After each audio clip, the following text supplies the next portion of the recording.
오늘 함께 보신 본문으로 믿음이 좋아진다는 것은 이라는 제목으로 우리가 믿음이 좋아진다는 것을 어떻게 알 수 있을까? 물론 나 자신에 대한 평가도 오늘 말씀에 비추어서 함께 나누었으면 좋겠습니다. 사실 오늘 말씀은 여러 가지 볼 게 참 많습니다. 하지만 오늘 믿음의 관점에서 오늘 말씀을 살피고 함께 은혜를 나누겠습니다. 우리 이제 9장을 보고 있는데 9장 1절부터 6절까지 제자들이 예수님의 명령을 따라서 소위 선교 여행을 다녀왔습니다. 선교 여행을 마치고 제자들이 예수님께 보고하죠.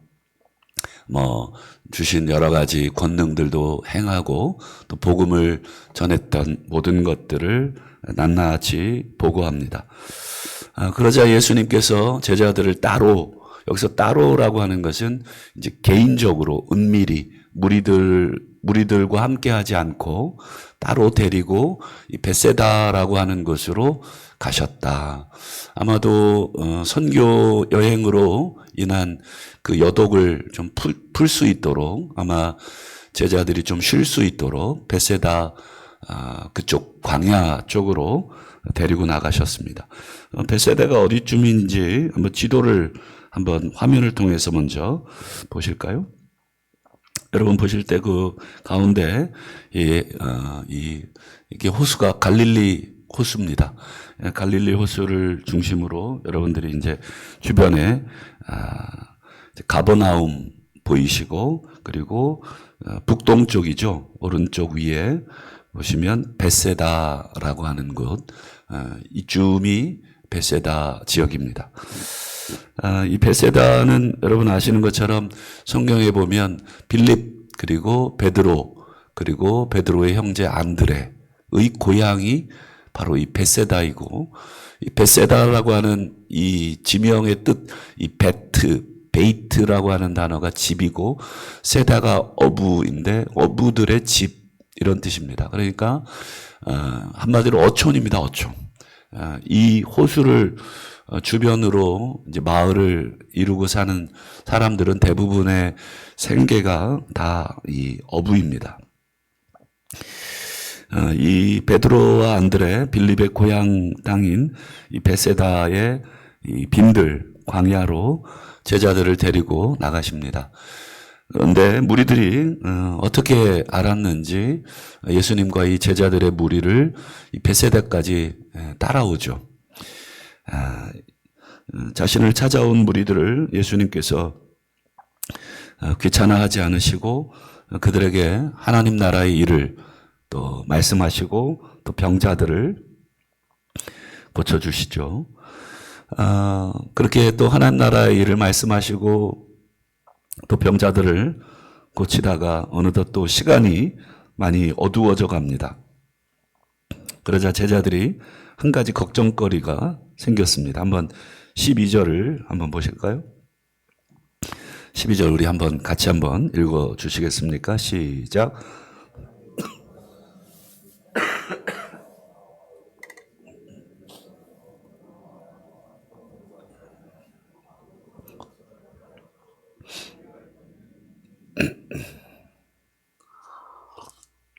여기 보면 어떤 걱정거리가 생겼습니까? 날은 어두워져 가는데 이 먹을 것이 없는 것입니다. 제자들도 아마 배가 고팠을 것입니다. 내 배가 고파야 다른 사람 배가 고픈 게 인지가 되잖아요. 그러니까 제자들도 예수님 따라서 이 빈들이니까, 이 빈들이라는 말은 정확하게 직역을 하면 에레모스라는 헬라어인데 이게 광야라는 뜻입니다. 광야.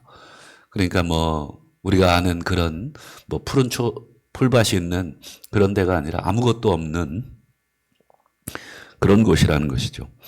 날은 어두워져 가지고 지금처럼 가로등이 있습니까? 핸드폰 플래시가 있어서 밤길을 비출 수나 있겠습니까? 그러니 속히 해가 떨어지기 전에 각 사람들을 마을로 얼른 돌려보내서 일단 끼니도 해결하고 또 여러 가지 숙식도 해결할 수 있도록, 남자만 5,000명이니까 아이들 또 여자 뭐 다 합치면 훨씬 더 많은 숫자입니다. 이 사람들을 그냥 이 빈들 광야에서 노숙하게 할 수도 없고 또 줄이게 할 수도 없고 제자들이 예수님께 얼른 그들을 보내달라 이렇게 요청을 합니다. 이런 제자들의 요청을 듣고 예수님께서 판단을 하시죠. 그리고는 하시는 말씀이 13절입니다. 우리 13절, 우리 상반절을 한번 보실까요? 예수께서 이르시되 너희가 먹을 것을 주라. 너희가 먹을 것을 주라. 지금 제자들도 자기가 배가 고파서 자기들도 먹을 것도 없고 그리고 남자만 5,000명인데 제자들 12명이 무슨 수로 이 5,000명에 대한 먹을 것을 줄 수 있겠습니까? 예수님께서 전혀 현실 파악이 잘 안 되고 계시는 그런 모습. 그리고 말도 안 되는 명령이죠. 뭐 먹을 거라도 뭐 가지고 왔다면 뭐 이 말이 어느 정도 타당한 명령이기도 하지만 전혀 먹을 것도 없는 제자들조차도 먹을 것이 없는 이런 상황에 너희 제자들이 먹을 것을 줘라. 같은 사건을 기록하고 있는 요한복음 6장을 보면 예수님께서 이렇게 명령하신 이유가 기록이 되어 있습니다. 이는 빌립을 시험코자 함이더라. 예수님께서 너희가 먹을 것을 주라 이렇게 말씀을 하신 것은 친히 어떻게 하실 줄을 알고 계셨고 이는 빌립을 시험하고자 하심이더라 이렇게 되어 있어요. 여러분 빌립의 무엇을 시험하시려고 한 것입니까? 그의 초능력을 시험해서 빌립이 과연 제자들이 과연 이 남자만 5,000명을 먹일 수 있는 빵을 만들어낼 수 있느냐 이런 제자들의 어떤 능력을 시험하려고 한 것이 아니시겠죠. 예수님께서 시험하시고자 한 것은 무엇입니까? 바로 빌립을 위시한 제자들의 반응을 시험하시려고 하신 것입니다.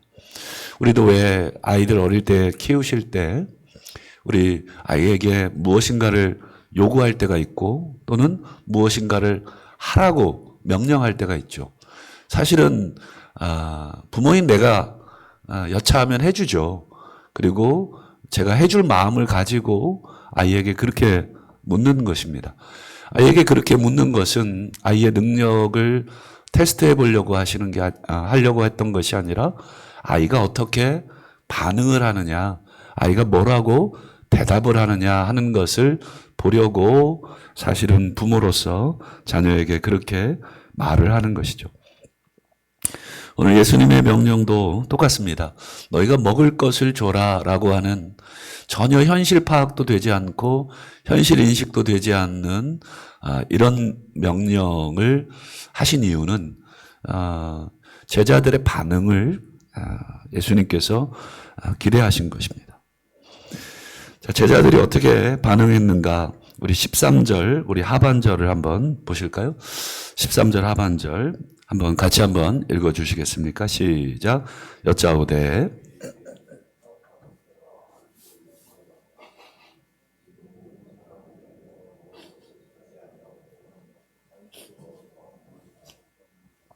네, 여기 보면 제자들도 역시 현실을 정확하게 분석을 하죠. 알아보니까 한 소년에게 보리떡 5개 그리고 물고기 2마리. 아마 부모님이 아이의 점심이나 또는 한 끼 식사로 뭐 싸주었거나 아니면 아이가 또 굉장히 또 아이 중에는 꼼꼼한 아이들도 많죠. 그래서 아마 여행길이 길 것이다 판단해서 여분의 음식을 가지고 왔을 것입니다.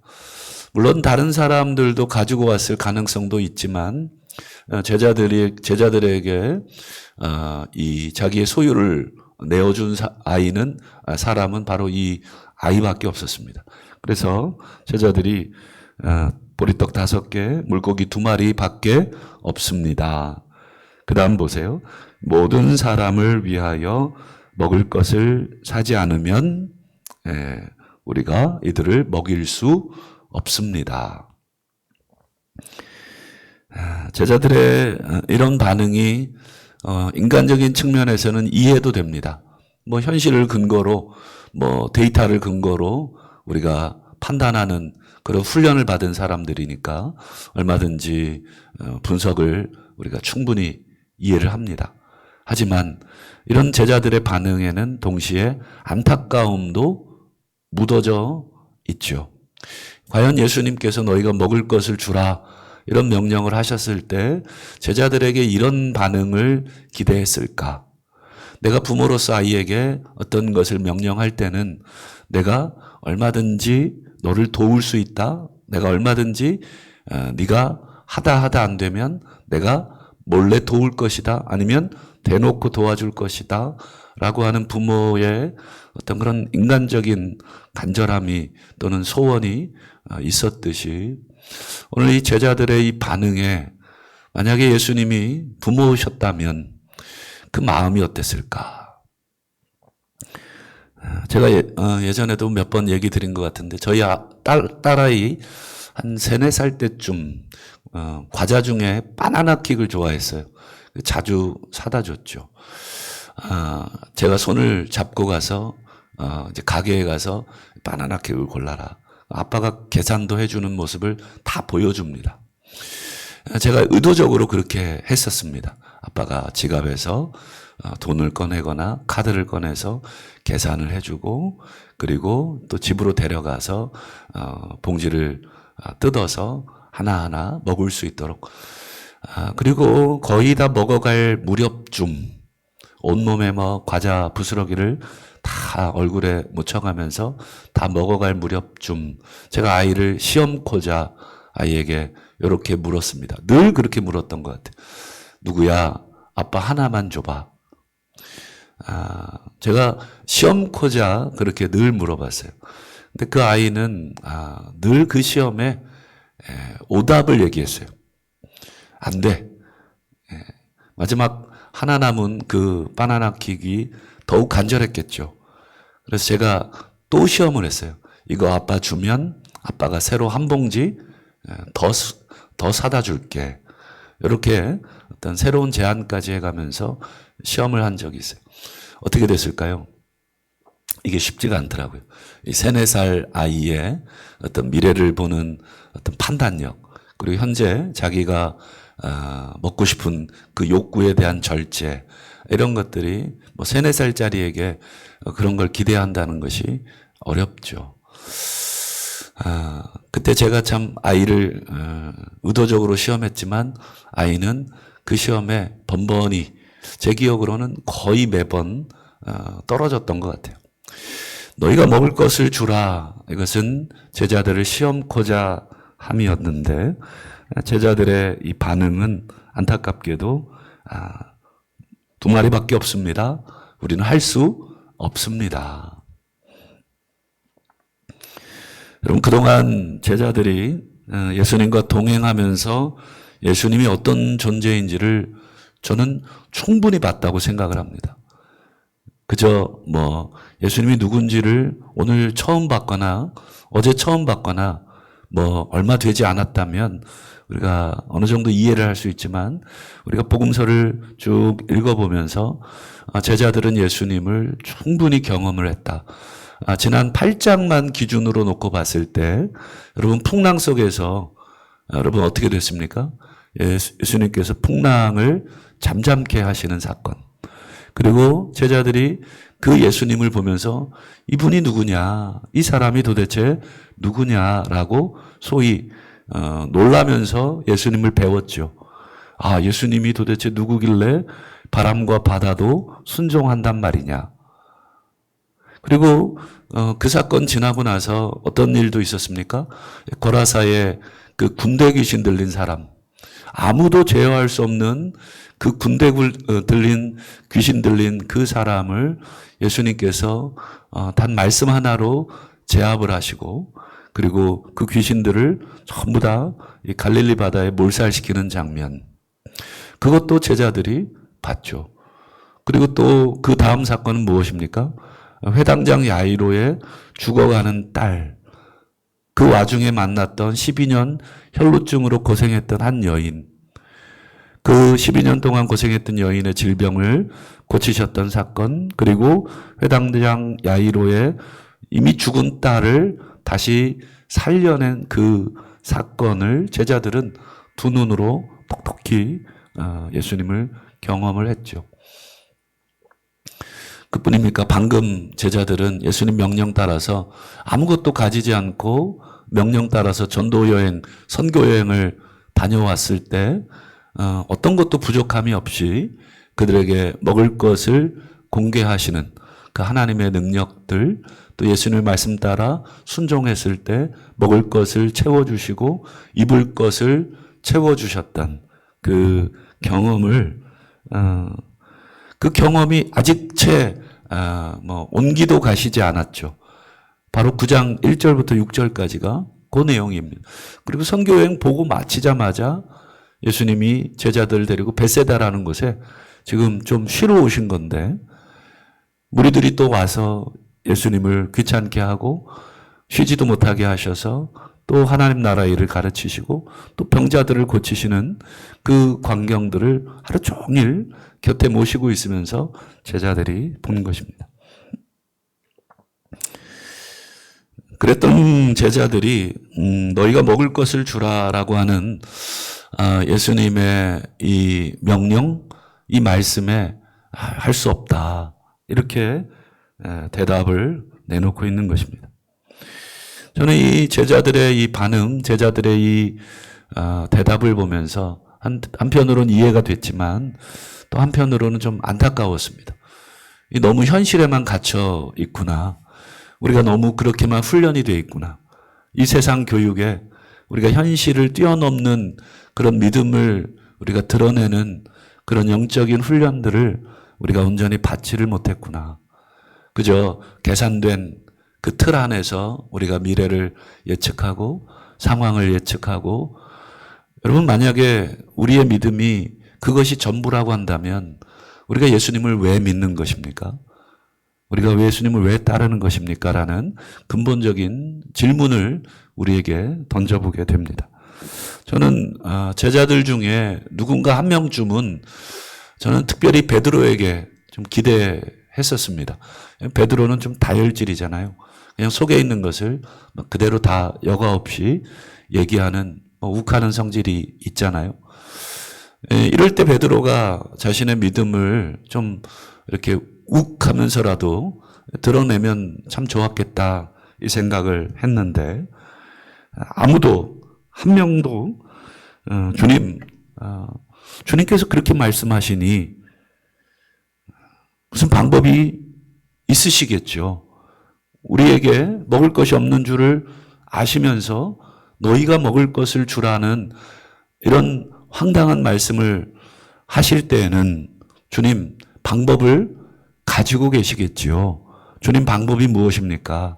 라고 묻는다든지, 아니면 주님 우리가 먹을 것은 없는데 우리에게 먹을 것을 주라 하셨으니 주님 우리가 무엇을 어떻게 해야 되는지 가르쳐 주십시오.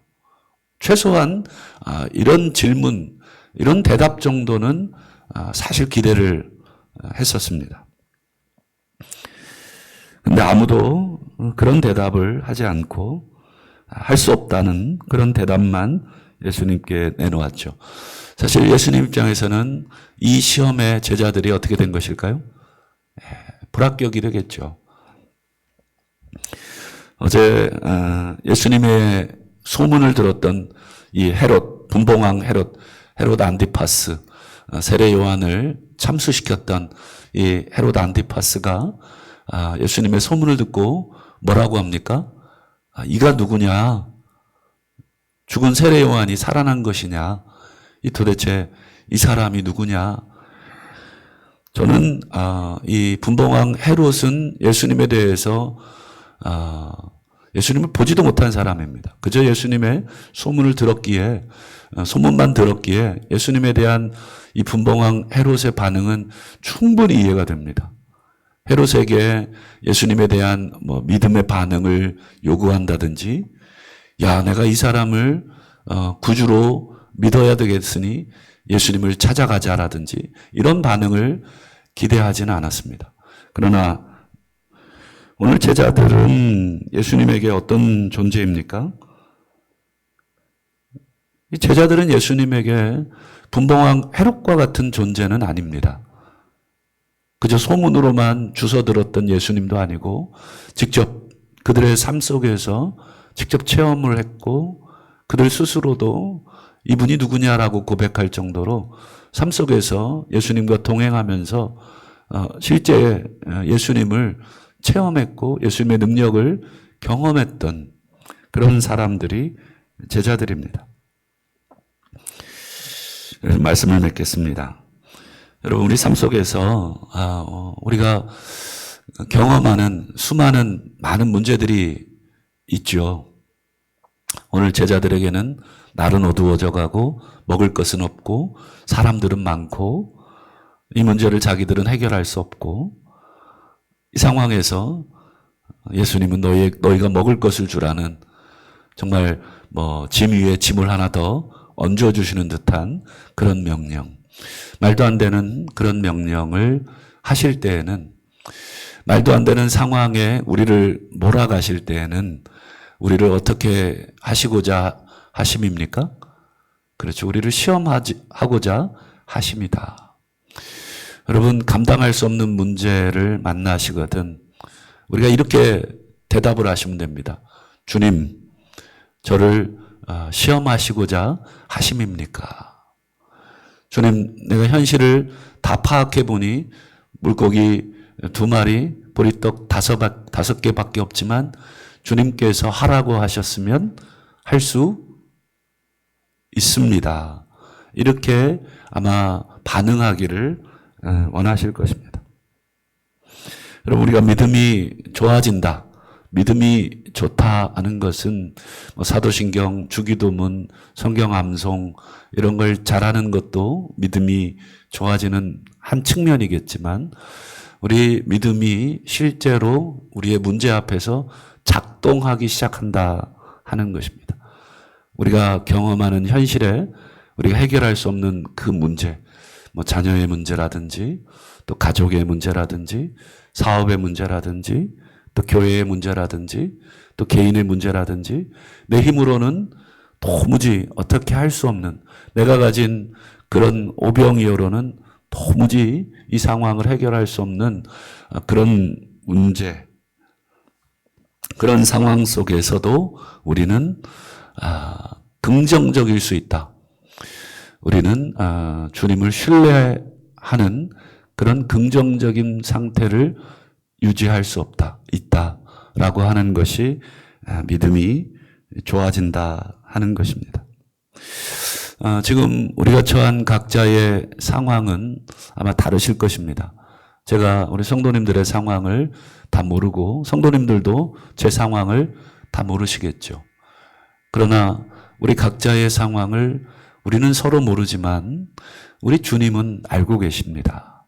그리고 우리에게 네가 먹을 것을 주라, 이와 같은 명령을 하실 때 우리가 어떻게 대답을 할 것인가?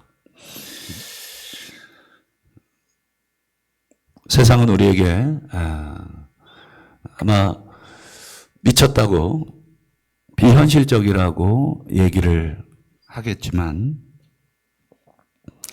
불가능한 상황 속에 우리를 두시고 우리에게 불가능한 명령을 하실 때에는 우리 주님께서 답을 갖고 계시다, 친히 어떻게 하실 것을 아시고 빌립을 시험코자 그 질문을 던지신 것처럼 주님께서도 내 상황을 당연히 아시고 나를 시험하시고자 나에게 그런 명령을 하신 줄로 믿고 우리 문제 앞에 우리의 믿음이 움직일 수 있도록, 우리의 믿음이 작동할 수 있도록 지금 현재 우리가 가진 그 문제 앞에 오늘도 우리가 믿음으로 주님 앞에, 주님 그렇게 말씀하시니 주님께서 답을 가지고 계실 줄로 믿고 기다리겠습니다.